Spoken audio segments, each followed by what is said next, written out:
Hello everyone, welcome back to my another video. पैसा कमाउने, धनी बन्ने, सक्सेसफुल हुने हामी सबैको अल्टिमेट गोल भनेको नै यही छ।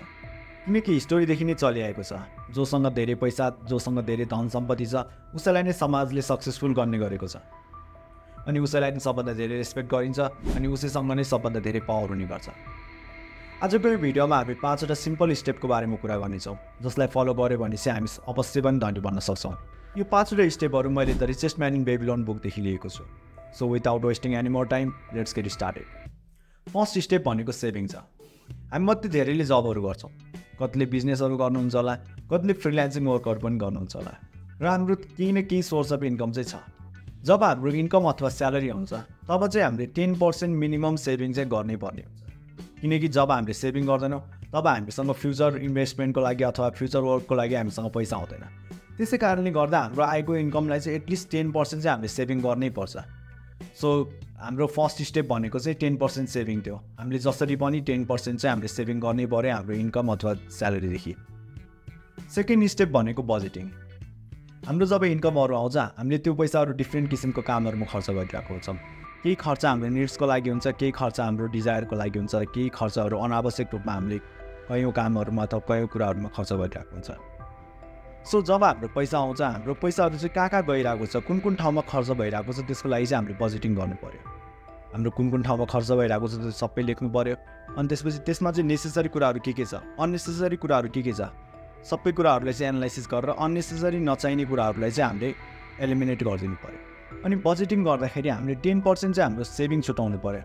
अनि हामीसँग बच्छ 90%। त्यो 90%ले चाहिँ हाम्रो निड्सहरूलाई, हाम्रो डिजायरहरूलाई, हाम्रो इएमआईहरू पे गर्नुपर्ने छ भने त्यसको लागि चाहिँ बजेटिङ गर्नु पऱ्यो, त्यसको लागि छुटाउनु पऱ्यो।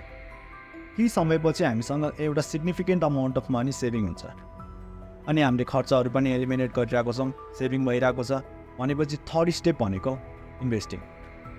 इन्भेस्टिङ भनेको चाहिँ सबभन्दा इम्पोर्टेन्ट स्टेप हो। किनकि अब टाइम आएको छ हामीसँग जम्मा भएको पैसालाई काममा लगाउने, जसले गर्दा त्यो पैसाले काम गरेर अरू पैसाहरू कमाउन सकोस्। इन्भेस्टिङ गर्दा हामीले मेन कुरा याद गर्नुपर्ने भनेको कम्पाउन्डिङ इज द की। जब हामीले पैसा इन्भेस्ट गर्छौँ त्यो पैसाले अरू पैसा कमाउँछ र त्यो कमाएर आएको पैसालाई पनि फेरि इन्भेस्ट गऱ्यौँ भनेपछि हामीले लङ टर्ममा चाहिँ हामीले धेरै इन्कमलाई चाहिँ इन्स्योर गर्न सक्छौँ। किनकि हामीले इन्भेस्ट गऱ्यौँ त्यहाँदेखि इन्कम आउँछ, त्यो इन्कमलाई हामीले खर्च गऱ्यौँ भनेपछि लङ टर्ममा धेरै पैसा आउँदैन। किनकि अहिले जति इन्कम भइरहेको छ त्यति नै इन्कम भइरहेको छ। तर इन्कम बढाउँदै जानको लागि चाहिँ हामीले के गर्नु पर्छ, कम्पाउन्डिङ गर्दै जानु पऱ्यो। जति पैसा त्यहाँदेखि इन्कम हुन्छ त्यही पैसालाई फेरि रिइन्भेस्ट गर्नु पऱ्यो। हामीले कन्टिन्युसली इन्भेस्ट गरिराख्नु पऱ्यो। अनि त्यो इन्भेस्टिङदेखि आएको प्रफिट अथवा रिटर्नलाई चाहिँ फेरि हामीले रिइन्भेस्ट गर्नु पऱ्यो। त्यसरी नै हामीले कम्पाउन्डिङ गर्दै जाँदा over the long period of टाइममा हामी धनी बन्न सक्छौँ।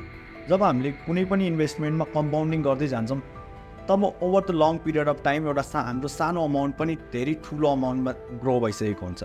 अनि फोर्थ स्टेप भनेको सेक्युरिटी। किनकि हामीले जब इन्भेस्ट गर्छौँ नि तब त्यो पैसालाई चाहिँ हामीले सेक्योर गरेर राख्नु पनि पर्ने हुन्छ। किनकि हामीले जस्तो सुकै ठाउँमा इन्भेस्ट गरिदिउँ भनेपछि त्यो पैसा कहिले पनि सेफ हुँदैन। हामीले जीवनभरि कमायो अनि त्यसपछि हामीले एउटा गलत इन्भेस्टमेन्ट मात्र गऱ्यौँ भने चाहिँ हामी पुरै डुब्न सक्छौँ। त्यसै कारणले गर्दा हाम्रो पैसालाई चाहिँ सेफ राख्नको लागि के गर्ने त, फर्स्ट भनेको चाहिँ हामीले कुनै पनि ठाउँमा इन्भेस्ट गर्नु अगाडि राम्रोसँग रिसर्च गर्ने। किनकि पछि गएर पश्चाताप गर्नुभन्दा अगाडि अलिकति सावधान हुनु धेरै राम्रो कुरा हो। सो इन्भेस्ट गर्नुभन्दा अगाडि एकदमै धेरै रिसर्च गर्ने। जुन कामको बारेमा आफूलाई थाहा हुँदैन, आफूलाई ज्ञान छैन, त्यस्तो ठाउँहरूमा इन्भेस्ट नगर्ने र इन्भेस्ट गर्नु अगाडि हामीभन्दा अगाडि नै इन्भेस्ट गरिरहेको एक्सपिरियन्स मान्छेहरूसँग सल्लाह लिने। किनकि हामीले गलत मान्छेहरूसँग सल्लाह लग्यौँ भने चाहिँ हाम्रो त्यो पैसा सुनमा इन्भेस्ट गर्नको लागि सुनमै काम गरिरहेको मान्छेहरूको लागि सोध्नु पऱ्यो। स्टकमा इन्भेस्ट गर्नको लागि स्टकमै काम गरिरहेको मान्छेहरूलाई सोध्नु पऱ्यो। किनकि त्यसैमा ट्रेडिङ गरिरहेको मान्छेहरूले, इन्भेस्टिङ गरेको मान्छेहरूले हामीलाई राम्रो कुराहरू सिकाउन सक्छ। किनकि त्यो फिल्डको बारेमा नलेजै नभएको मान्छेहरूलाई सोध्यौँ भनेपछि हामीलाई त्यसमा कसरी इन्भेस्ट गर्ने भनेर हामीले नलेज पाउन सक्दैनौँ। अनि सेक्युरिटीको लागि चाहिँ एउटा मेन क्रुसियल पार्ट भनेको के छ भन्दाखेरि हामीले त्यस्तो ठाउँमा मात्र इन्भेस्ट गर्ने जुन ठाउँमा हामीले इन्भेस्ट गर्दाखेरि हाम्रो प्रिन्सिपल अमाउन्ट सेभ होस्। अनि अर्को भनेको हामीले जति बेला चाहन्छौँ त्यति बेला विथड्र गर्न मिलोस्। अनि अर्को भनेको रेगुलर टाइमली बेसिसमा चाहिँ इन्ट्रेस्ट अथवा डिभिडेन्ड आइरहोस्। त्यस्तो ठाउँमा इन्भेस्ट गर्ने जसमा चाहिँ 3टा कुरा नै हुन्छ। एउटा भनेको हाम्रो प्रिन्सिपल अमाउन्ट चाहिँ कहिले पनि लस हुनु भएन। अर्को भनेको हामीले चाहेको बेलामा विथड्र गर्न मिल्नु पऱ्यो। अनि अर्को भनेको हाम्रो रेगुलर बेसिसमा चाहिँ हामीलाई इन्ट्रेस्ट अथवा डिभिडेन्ड अथवा रिटर्न चाहिँ आइराख्नु पऱ्यो। अनि फिफ्थ स्टेप भनेको knowledge. We have to increase our ability to earn. हामीले नयाँ स्किलहरू सिक्नु पऱ्यो, नयाँ आइडियाजहरूमा इन्भेस्ट गर्नु पऱ्यो, नयाँ बिजनेसहरूमा इन्भेस्ट गर्नु पऱ्यो। हामीले जब आएको पैसाहरूलाई अरू ठाउँमा इन्भेस्ट गर्छौँ, हामीले अरू कामहरू गर्छौँ, हामीले अरू बिजनेसहरू गर्छौँ, त्यसपछि हाम्रो इन्कमहरू बढ्दै जान्छ, जसले गर्दा हामीले चाहिँ लङ पिरियडमा हामीले धनी बन्नमा चाहिँ एकदमै मद्दत गर्छ। त्यसै कारणले गर्दा यो 5वटा स्टेपहरूलाई फलो गऱ्यो भने चाहिँ हामी अवश्य पनि धनी बन्न सक्छौँ। फर्स्ट भनेको सेभिङ। हाम्रो इन्कमको 10% चाहिँ हामीले अनिवार्य रूपमा सेभ गर्नु पऱ्यो। अर्को भनेको बजेटिङ। हाम्रो अनावश्यक खर्चहरूलाई काटिदिनु पऱ्यो, जसले गर्दा हामीले अझ धेरै सेभ गरेर इन्भेस्ट गर्न सक्छौँ। थर्ड भनेको इन्भेस्ट गर्ने। कम्पाउन्डिङ इज द की, यसलाई चाहिँ याद गर्नु। फोर्थ भनेको सेक्युरिटी। हाम्रो इन्भेस्टमेन्टलाई हामीले कसरी सेफ राख्न सक्छौँ त्यसको बारेमा हामीले बुझ्नु पऱ्यो। अनि फिफ्थ भनेको नलेज। हामीले ज्ञानहरू लिनु पऱ्यो, जसले गर्दा हामीले अझ धेरै पैसाहरू कमाउँछ, अथवा हामीले नयाँ बिजनेसहरू स्टार्ट गर्न सक्छौँ, हामीले मार्केट रिसर्चहरू गर्न सक्छौँ, हामीले नयाँ आइडियाहरू निकाल्न सक्छौँ। यस्तो कुराहरूमा चाहिँ हामी फोकस गरौँ। सो हामीले यो 5वटा स्टेपहरू फलो गऱ्यौँ भने चाहिँ हामी अवश्य पनि धनी बन्नेछौँ। सो आजको लागि यति नै थियो। I will see you in the next video. Piece.